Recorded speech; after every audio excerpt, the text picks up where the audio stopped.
Hare Krishna. My name is Jacob. I was born in Denmark. The profession of my parents there, I just wanted to share with you. My mother is a teacher and a psychologist, and my father is a journalist. So there was a question put, what is the goal of life? So this is the most important question, actually. It is possible to know the answer to this question, and there is an absolute answer.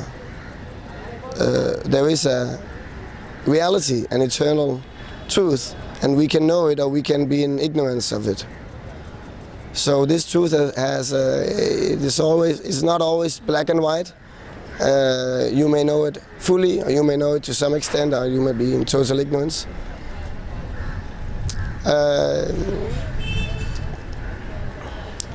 What I would say is that it's quite obvious that the Vedic scriptures, if you look a little deeper, they are giving the full vision of what is the goal of life.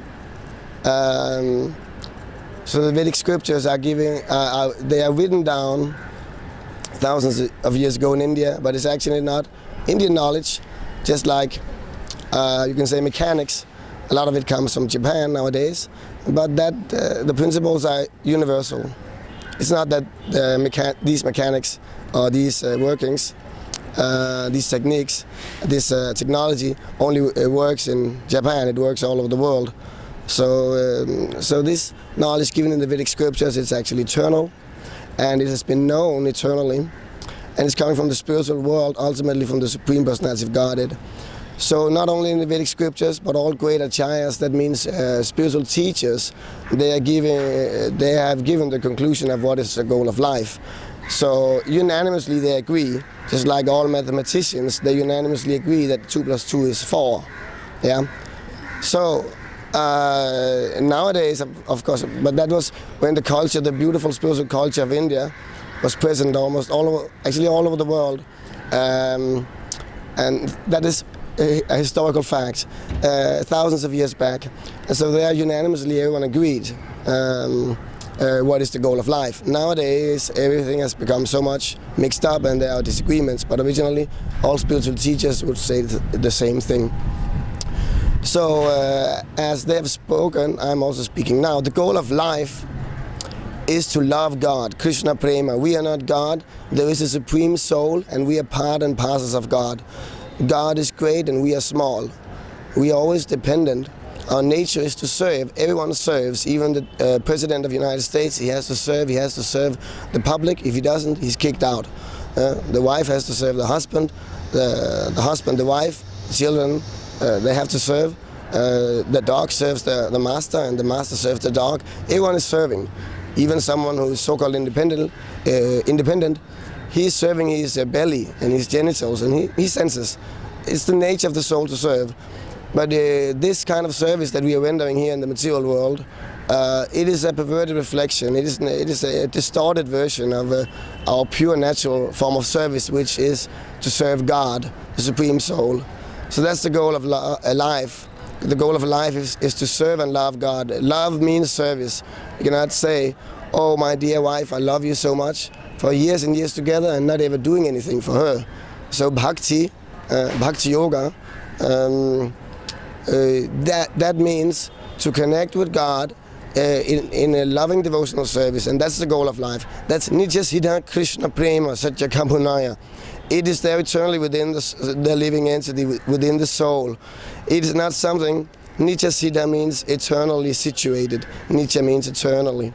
Nitya Siddha, Krishna Prema, that love of God, it is there within everyone's heart. It's already there established. It's naturally there within us. Shadja Kabunaya, it means, Shadja means to be gained. Gabu from somewhere else, Naya not. It's not to be gained from anywhere else. That love of God, Krishna consciousness, is not to be forced into us. It's already there. It just has to be revived. It's there within everyone, even the dog and the cat and the hog, even in the trees. Wherever you see consciousness, there is the soul. And that soul is part and parcel of the Supreme Soul. So the goal of life is to just to become healthy again, to cure yourself from this material disease, that you again come to your normal position of not serving the dog or this and that in the material world, but serving God, and that will satisfy us fully. That will satisfy us fully. Shravanadi Shuddhachiti Karaye Udaya. How that Krishna consciousness is revived, that normal love of God, which is the goal of life, is revived by Shravanadi, that means spiritual sound vibration. And that comes through the Vedic scriptures, through the authorized chantings. Just like we are chanting the Hare Krishna Maha Mantra, it's a spiritual chant, and that revives the dormant nature of the living entity. Shravanadi Shuddha Chitta Karaye Udaya. Shuddha means pure, Chitta means the consciousness. We are conscious of so many things. We are worrying about this and that. All the time we're conscious. But our natural position is to be conscious of Krishna, Krishna conscious, of our Supreme Master, friend, a lover. So that is Krishna. He can satisfy all our desires fully. Shravanadi Shuddha Chitta Karaye Udaya. That pure consciousness is revived, Udaya. That was what was explained. It is already within us. It just has to be revived. So that's the goal of life, to revive our dormant love of God, Krishna consciousness. That's the goal of life. It is not sectarian. It is a fact. So that we should all do, actually. Otherwise we're wasting our life.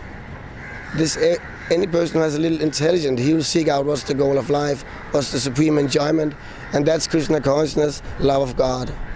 Hare Krishna.